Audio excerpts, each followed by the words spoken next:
So, why is it so hard to forgive? Hi, this is Wednesday, February 3rd, and I am Reverend Andrew Bozeman, and you are watching On the Wings of Your Mind. Now, the question of the week is, why is it so hard to forgive? And so we'll continue that discussion today. Previously, we've looked at some of the history behind the powerful negative force field that surrounds us and promotes the negative mindset that seems to drive our lives into the ground. And when it comes to attitudes about peace, compassion, and forgiveness, we no longer believe in them. Our culture is basically being heavily influenced and controlled by this negative force field, which is basically the barbaric philosophy that greed is good, aggression is the preferred behavior, and grabbing what belongs to others by any means necessary is okay. So our society is awash in this somewhat brutal attitude where cruelty is the order of the day, where survival of the fittest is the mantra, and where sharing one's feelings is considered soft, and forgiveness only indicates weakness. In that kind of environment, forgiveness is completely alien. It's out the window, and it's so destructive. Please, click on the thumbs up button below, and if you haven't already done so, please choose to subscribe. Remember, I would love to hear your comments, your thoughts, your questions. If you are viewing this at 3 p.m. Eastern Time on Wednesday, February 3rd, then the chat box on the right side of the screen is available to you. However, if you're viewing this at any other time after that, then what you're watching is in the replay mode. So any comments you want to share need to go in the comment section below the video. Okay? Now, another reason it's so hard to forgive is that most people don't know what forgiveness really is.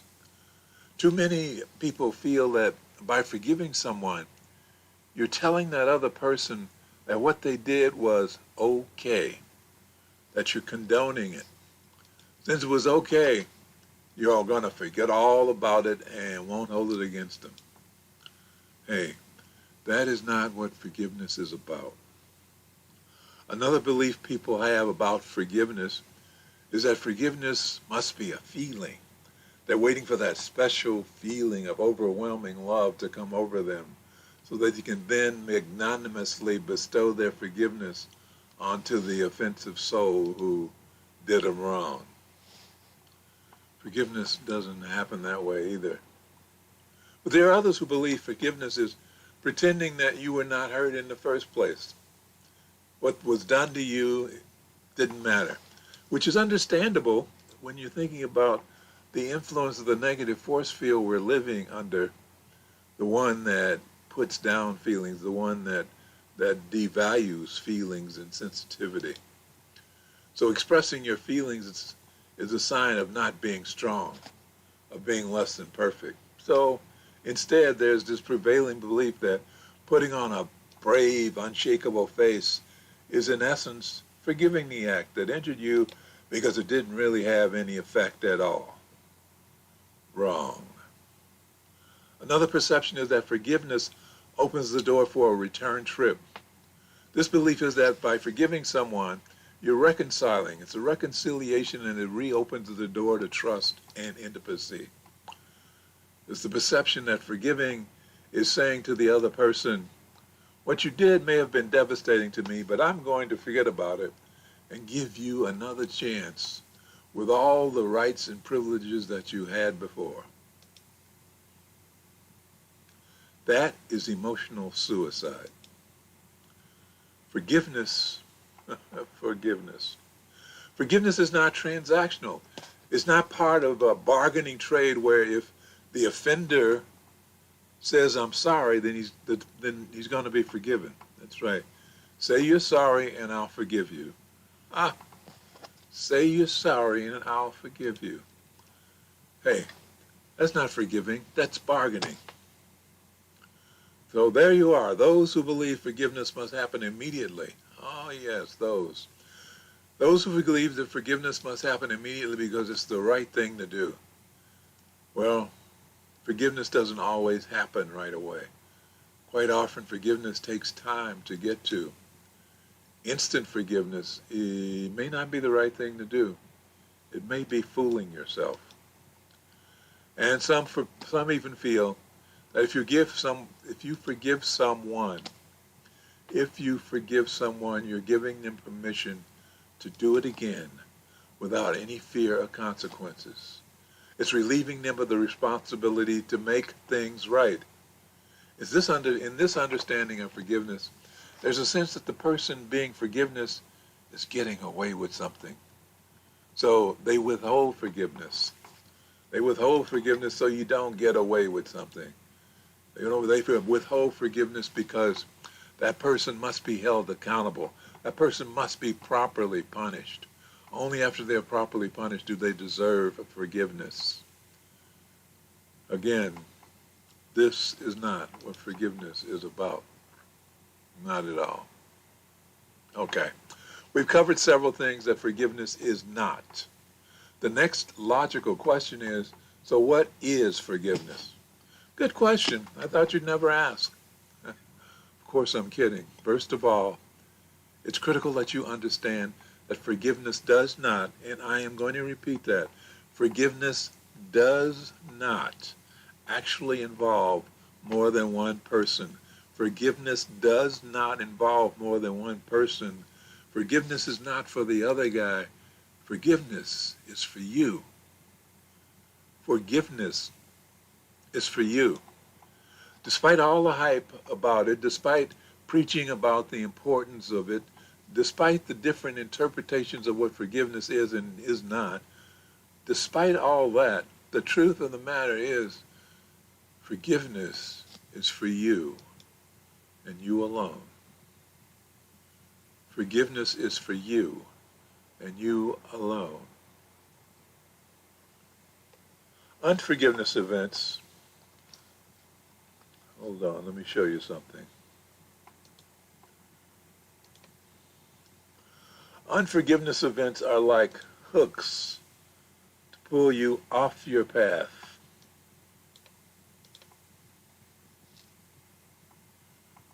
Unforgiveness events are like hooks to pull you off your path. Every little incident you take personally is like a hook that pulls you off your path. It's a hook in your life. It occupies a space in your mind.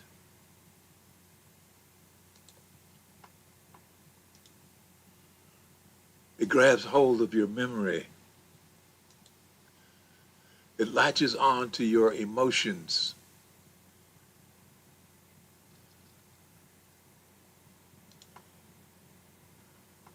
It has you stuck.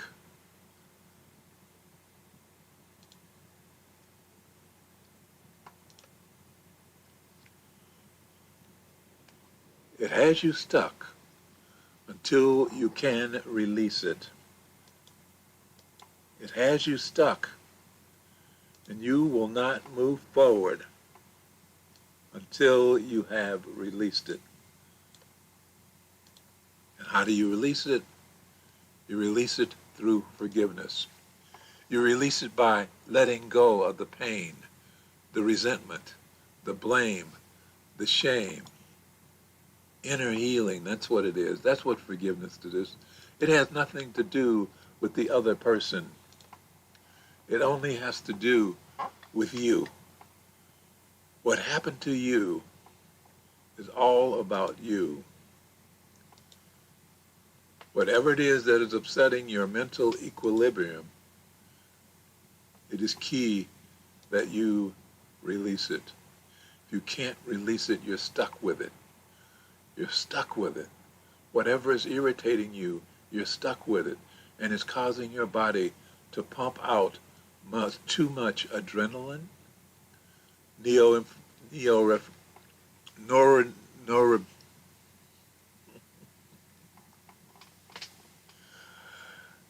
cortisol and norepinephrine.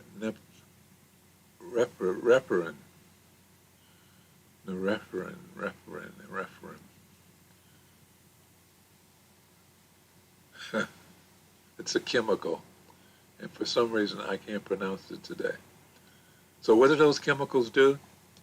Well, those chemicals are invoked when you are in a state of emotional distress, whether it's because someone cut you off in traffic, or the person in the supermarket line is paying in pennies instead of using their credit card, or your partner is having an affair with your best friend. The response in your body is to immediately flood your body with a rush of adrenaline to give you a burst of energy, a rush of cortisol to fix the body, to feed the body in terms of stressful situations. And the body responds, the body's functions respond. Neonephrine, there, I got it, to increase the brain's alertness and focus. And the rest of the body, heart rate and blood pressure rise. Your heart is going faster. Your liver releases more glucose, which is stored in your cells for sustained energy. And blood flow to your muscles increases, blood flow to your digestive system decreases, and your bladder shuts down. So does your brain. In a state of stress, your mind cannot think clearly or rationally because the prefrontal cortex is turned off. You are in the animal brain mode, and all the animal brain mode knows how to do is fight or flight, survive. So my smart decision making flies out the window. And like I said, all that activity, all that kind of activity is cool if you're running a track meet or if you're running from a tiger. But if it does that for several hours a day, every day, wow, you're setting your body on fire, and it's eventually going to burn itself to a crisp. It's going to fry your immune system, which means it's going to be easier to catch diseases. You know, a group of Australian scientists published a report that found that cancer loves stress. Yeah, cancer wants you to be stressed out. It seems the stress hormones ramp up the lymphatic system that acts as a fertilizer to promote the spread of cancer in mice. I know it's in mice, but hey, we're physical bodies too. We're pretty much biologically the same. So that's in line with the findings at the Cancer Treatment Centers of America. They discovered that of all the cancer patients, 61% have unforgiveness issues. And of those, more than half are severe unforgiveness issues. So do you still want to hold a grudge? No, spending money on organic food is not going to have any effect on the physical damage that you're doing to yourself as long as you hold on to that grudge, that resentment, that anger. The only thing is going to help you is learning to turn off all that destructive mechanism stuff in your body that is being created by your negative emotions. You got to learn how to forgive. You got to learn how to diffuse. You got to learn how to disengage from all that and relax. That's what's necessary to get yourself off of that hook that's holding you back. It's a real hook. Jesus knew about that hook. Jesus said, Father, forgive them, for they know not what they do. He released himself from all that anger and pain and resentment. He had nothing to do with what they were doing. He let it go so that he could go. He wasn't being held back by any stray anger, resentment, no. Blame, no. He was on his way out. He was on his way up. He couldn't afford to have any of that in the process of getting free. So forgiveness Forgiveness must be practiced, and it's like a physical exercise to help build muscle tone. Forgiveness. Why is it so hard to forgive? Now you understand. Now you understand what forgiveness means and what unforgiveness means. Yes, it's hard to forgive, but it's going to kill you if you don't. Let's talk more about that tomorrow.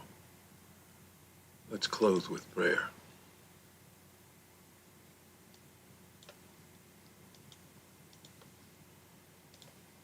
Thank you, Infinite Intelligence. Thank you for bringing all of us together in this life so that we may become spiritual warriors and join in the work that we have come here to do. Thank you, Infinite Intelligence, for bringing us into this space of awareness and a deeper understanding of ourselves and our relationship to life and infinite intelligence. Thank you for showing us who we really are. We open our minds and hearts to the truth of our being. We are the children of God. We are individualized expressions of infinite intelligence. And because we are part of the greater whole, we are beginning to understand our value to the community of life, to the continuity of life on this planet. And as we become channels of your power, infinite intelligence, we can feel your presence within ourselves and within our lives more and more. We know that as we feel your presence within our lives every day, we will rise because we are no longer cut off from you by being immersed in the darkness of fear, anger, and the pain of unforgiveness. So we're now restoring our connection through the grace of forgiveness, knowing that as we learn to forgive ourselves for the pain that we have caused to ourselves, and as we learn to forgive those who inflicted pain upon us, our connections will grow stronger and our lives will grow happier and healthier and more prosperous. And for this, we are truly grateful. As above, so below. As within, so without. And so it is. Amen. Amen. Thank you for watching. Appreciate your being here. Tomorrow is Thursday, February 4th. So I look forward to seeing you then so we can continue this discussion about why is it so hard to forgive and what should you do about it. Again, please click on the thumbs up button below this video. If you haven't already done so, please choose to subscribe. I think you just click on the logo on the lower left-hand corner of this video where it says Arise. I'd love to hear your comments, your thoughts, etc. Please put them in the comment section below the video. The comment section below the video, and that's how I'll get them. In the meantime, I am Reverend Andrew Bozeman, and you have been watching On the Wings of Your Mind.